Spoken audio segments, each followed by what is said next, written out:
ఇక టోల్ ప్లాజాల దగ్గర ట్రాఫిక్ రద్దీకి సంబంధించిన మరింత సమాచారం మా ప్రతినిధి ప్రసాద్ అందిస్తారు.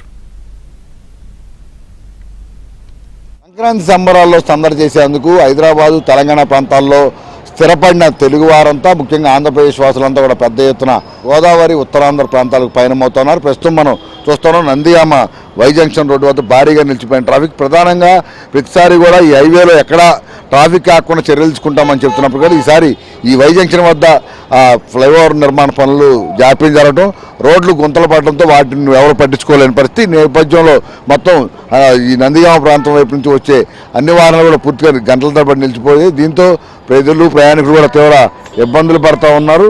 పోలీసులే ప్రత్యేకంగా చొరవ చూసుకుని ఇటు ట్రాఫిక్ పోలీసులు, లా అండ్ ఆర్డర్ పోలీసులు కూడా ప్రొక్లైన్తో మొత్తం ఈ గుంతను తవ్వి ప్రస్తుతం రోడ్డు సరి చేసే పనులు శ్రీకారం చుట్టారు. ప్రస్తుతం అయితే ఈ ట్రాఫిక్ కదులుతూ ఉంది.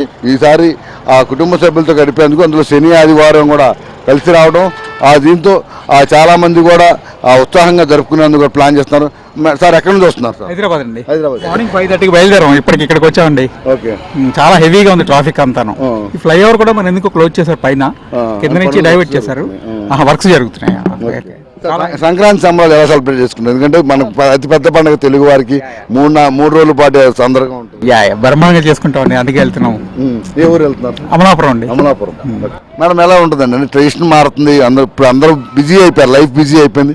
పెద్ద పండగకి మాత్రమే ఇట్లా అందరూ కలిసి అయిన వారితో ఉత్సాహంగా. పండగ అంటేనే అందరూ కలిసి జరుపుకునేదండి, సరదాగా అందరితో గడపడానికే వెళ్తున్నాం. అక్కడ భోగి మంటలు వేసుకోవడం, భోగి రోజు, సంక్రాంతి రోజు అందరూ కలిసి పండగ. మేడం ఎక్కడి నుంచి వస్తున్నారు? మేడం హైదరాబాద్ నుంచి వస్తున్నామండి. ఈసారి ఎలా ప్లానింగ్ మేడం సంక్రాంతి పండగ? మీ సార్ కార్ కొనుక్కున్నామండి, సరదాగా కార్ లో వెళ్దాం ప్లాన్ చేసుకున్నాం అనమాట. ఏ ఊరు వెళ్తున్నారు? మేము వైజాగ్ వెళ్తున్నాం. వైజాగ్. అక్కడ ఎలా సెలబ్రేట్ చేసుకుంటారు మేడం పండగ? పెద్ద పండగ, అందరూ కలుస్తారు, పాత మిత్రులు కావచ్చు, అయిన వాళ్ళు కావచ్చు. అయిన వాళ్ళు కాకుండా అంటే మొత్తం మా ఫ్యామిలీ మెంబర్స్ అందరూ కలుస్తున్నామండి ఈసారి. లాస్ట్ ఇయర్ అవ్వలేదు, ఈసారి కంపల్సరీ అందరు కలుద్దామని ప్లాన్ చేసుకున్నాం అనమాట. మొత్తం ఫ్యామిలీ మెంబర్స్ అంతా ఎంజాయ్ అండి, ఫుల్ ఎంజాయ్. అందుకని కార్ లో వెళ్తున్నాం అనమాట. కోడి పందాలకు సంబంధించి అంటే చిన్నపిల్లలకు కూడా బాగుంటదండి, ఎందుకంటే అందరూ కోళ్ళు పెంచుకుంటారు కదా, అందులో ఏ కోడి బాగా గెలుస్తుందని చెప్పి పోటీ మీద కోడి పందాలకు వస్తారనమాట. అవి చూడడానికి ప్రత్యేకంగా పల్లెటూరు లేదండి మేమందరం కూడా.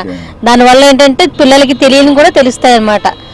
చిన్న ఆటల పాటలు కూడా తెలిసి వాటి కోళ్ళు ఎలా అంటే వాళ్ళు పెంచే దానికోసం కదండి, కోడి పందాల కోసం అని.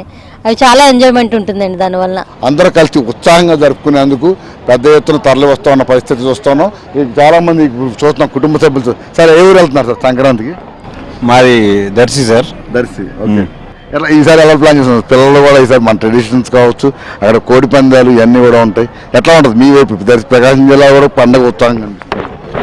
డెఫినెట్లీ సార్, అసలు సంక్రాంతి అనేది అతిపెద్ద పండుగ ఆంధ్రప్రదేశ్లో ఎస్పెషల్లీ. అయితే తూర్పుగోదావరి జిల్లాలో ఇంక చెప్పేది కాదు, అసలు వేరే లెవెల్ అనమాట. ఆ కోడి పందాలు ఎక్సలెంట్ జరుగుతాయి.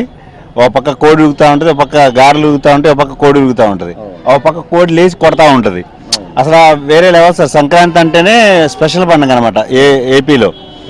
అటువైపు నుంచి కూడా తెలంగాణ నుంచి కూడా బోల్డంత మంది సార్ ఇక్కడ, ఎస్పెషల్ ఎక్కువ మంది వస్తారు. యాక్చువల్గా ఇంత జనాభా ఇక్కడ రారు, ఏపీలో ఇంతమంది ఉంటారు, కానీ తెలంగాణ నుంచి ఎక్కువ మంది వస్తారు ఇక్కడ యాక్చువల్గా. సో ఎక్సలెంట్ జరుగుతుంది సార్. ఇది మాత్రం ఈసారి పండుగ ఇంకా పెద్దగా జరుగుతుంది అనుకుంటున్నాం, బాగా జరగచ్చు. Thank you sir. ఇది చూస్తాం, పిల్లలందరితో కూడా ఉత్సాహంగా జరుపుకునేందుకు ఈసారి పెద్ద ఎత్తున పయనమయ్యారు. ముఖ్యంగా తెలంగాణ నుంచి, హైదరాబాద్ వైపు నుంచి వచ్చే అన్ని కార్లు కూడా పూర్తిగా ఇటు విజయవాడ వైపు, కృష్ణా జిల్లా వైపు వెళ్తూ ఉన్నారు. ఇక ఈ నందిగామ దగ్గర ఈ ట్రాఫిక్ ఇబ్బందుల వల్ల కొంతవరకు ఇబ్బంది పడుతున్నప్పుడు పోలీసులు యుద్ధ ప్రాతిపదికన తీసుకున్న చర్యలతో ట్రాఫిక్ అయితే మూవ్ అయింది. ఈరోజు రేపు ఇదే విధంగా టోల్ గేట్ల వద్ద కావచ్చు, విజయవాడ హైదరాబాద్ రోడ్ల మధ్య భారీగా ట్రాఫిక్, భారీగా వాహనాలు కూడా వెళ్తూ ఉన్నాయి. ఇక సంక్రాంతి 3 రోజులు కూడా బాగా సెలబ్రేట్ చేసుకునే విధంగా ప్రత్యేకంగా అందరూ కూడా సంసిద్ధమై ఉత్సాహంగా జరుపుకునేందుకు కూడా ప్లాన్ చేసుకున్నట్టు కూడా చెప్తా ఉన్న పరిస్థితి. గణేష్తో వరప్రసాద్, ఏబిరామజ్యోతి, నందిగామ వై జంక్షన్.